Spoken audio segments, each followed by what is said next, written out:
Trump's Mar-a-Lago residence ransacked, raided, an unprecedented act against the former president, an American, a citizen.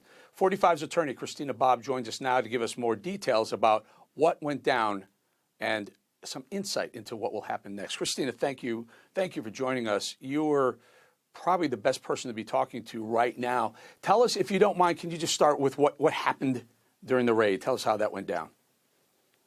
Sure. Well, during the actual search and seizure, I wasn't able to observe. They kept me away, and they kept away. There was another attorney on site as well, and they wouldn't let us watch. So I didn't actually get to observe.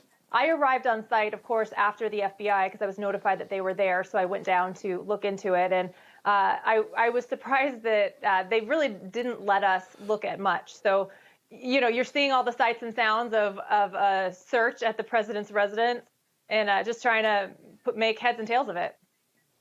So, Christina, you know, at one point, President Trump tweeted, he didn't tweet truth, that he thought that he understood that the FBI asked for the security cameras to be shut off. Is that true? Did you hear that?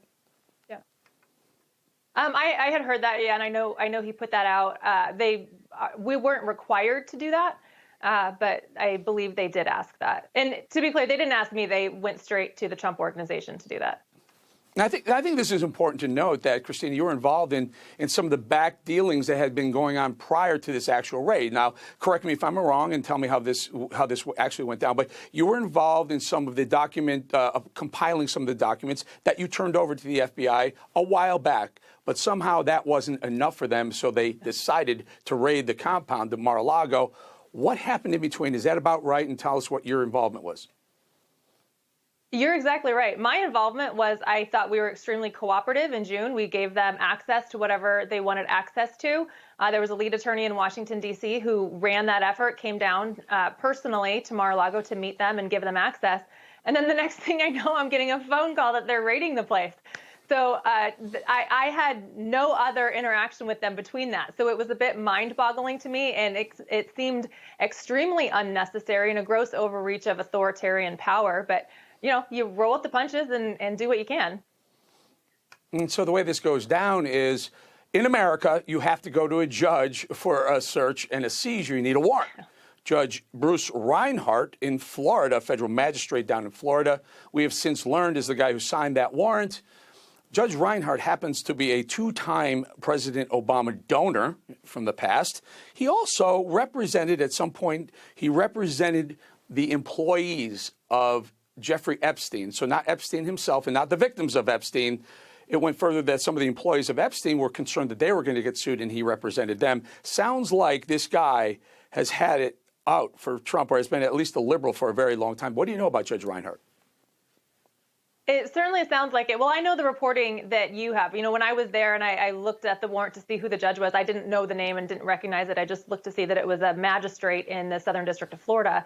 But certainly the reporting that has come out doesn't surprise me. You know, I didn't think that there was a very good probable cause for the search in the first place. Of course, I don't actually know what they based their probable cause on because they've sealed that.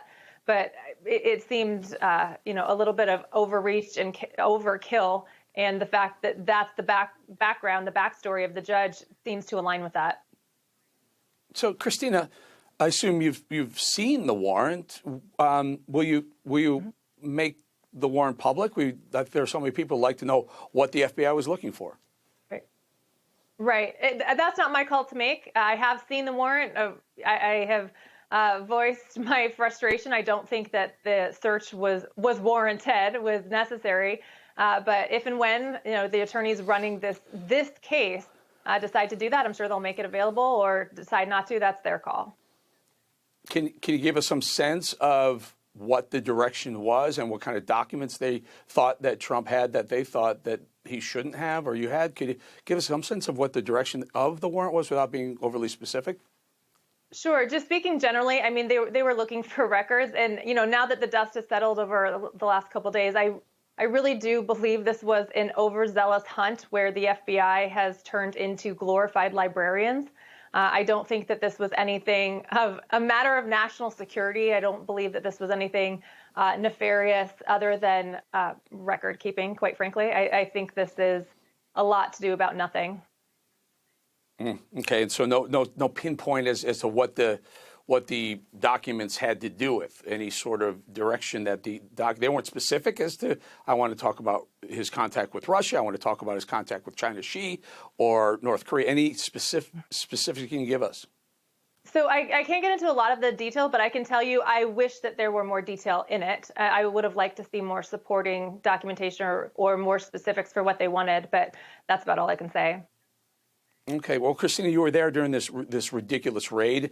A lot of people kind of rallied around Trump after the raid. In fact, I think they had one of their, if they're not the highest fundraising effort the next day. Can you tell us, the man himself, how he's feeling in the hindsight, in the wake of this ridiculous raid? Yeah.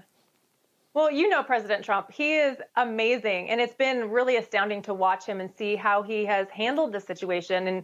And he is not fazed. He is not beholden to, cave or do anything on behalf of the FBI or the DOJ. It really has roused him, much like the rest of America that has stepped up to support him. He is more determined than ever to drain the swamp, to save America and do what he promised to do. And I think that he has every intention of not backing down, but pushing forward and making sure that the corruption in this nation is cleaned out. I mean, if this isn't a perfect example of government overreach and authoritarian action on behalf of law enforcement in the United States of America, I don't know what else is. And he is absolutely determined, and this has only hardened his resolve.